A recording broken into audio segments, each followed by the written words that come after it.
Խոսքը գնում է Հայաստանի Ղանկավար Ազատական կուսակցության ատենապետ Հարություն Արաքելյանը։ Շնորհակալություն նախ հրավերքի համար եւ այս կազմակերպված միջոցառման համար։ Ասել եք շատ կա, բայց փորձեմ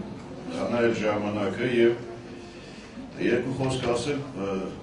ուսումնասիրությունները, թե այս ամեն ինչը որտեղից է գալիս, ինչու է ստացվում, որ մենք մեր բան ու գործը թողած ամեն անգամ հերթապահի պես փորձում ենք հակազգային որից է ծրագրի դեմն առնել։ 2000 թվականին հայ ժողովրդին ոչ մեկ չհարցրեց, երբ որ մեր քաղաքական մեծամասնությունը որոշեց, որ Հայաստանը գնում է դեպի Եվրոպա։ Ողջ ազգին, երբ որ կներեք արժան, մեկը ուզում է վարորդ դառնալ, վարորդական իրավունք անելու, չգիտեմ, հոգեբուժական, շատ տարբեր այսպես պրոցեդուրաներ է անցնում, բայց ողջ ազգին փորձեցին, ոչ թե փորձեցին, վերցեցին եւ գործընթաց սկսեցին դեպի Եվրոպա, որից է հանրաքվե չարվեց։ Մեզ որից է մեկը չհարցրեց, արդյոք մենք մեզ համարում ենք եվրոպացի։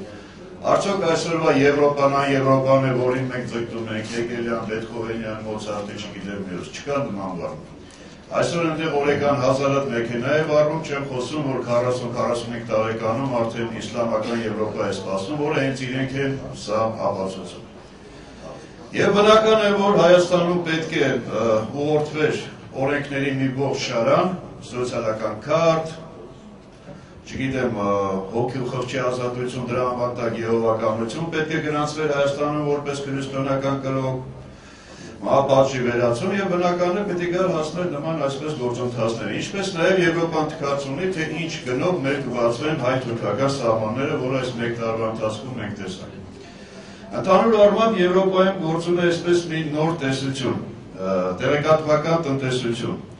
Սա մի այսպես նոր տեսություն է, որը պետք է ապահովի գալիք Եվրոպային, այնպիսի սերունդով, որը պետք է դաստիարակված լինի, կրթակարգը պետք է հիմնված լինի տնտեսագիտության վրա։ Եթե կրթակարգը իր մեջ պարունակում է ազգային որից է տարել, այդ կրթակարգը Եվրոպային պետք չի։ Տեղեկատվական տեսություն, տեղեկատվական կրթություն։ Հիմի մենք որպես, սենց ասեմ, նաև Բոլոնյան այդ գործընթացն է մեջտեղ բերում, մի անգամից ասենք, որ Բոլոնյան գործընթացը ընդհանրապես վերաբերում է բարձրագույն կրթությանը։ Մեզ այսպես մանկապարտեզի տեղ են դրել, որը պետք է կրթեն եւ պատրաստեն Բոլոնյան կրթակարգի համար։ Եվ մի զարմացեք, որ նախարարը օգտագործում է տարատեսակ այդ տեղեկատվական հասարակություն, գլոբալ աշխարհ, տարբեր այսպես համաշխարհայնացման տերմինոլոգիա է օգտագործում, բայց նաեւ մի շատ վտանգավոր բառ օգտագործեց վերջերս։ Կրթական շուկա, այսինքն կրթությունն էլ է շուկա։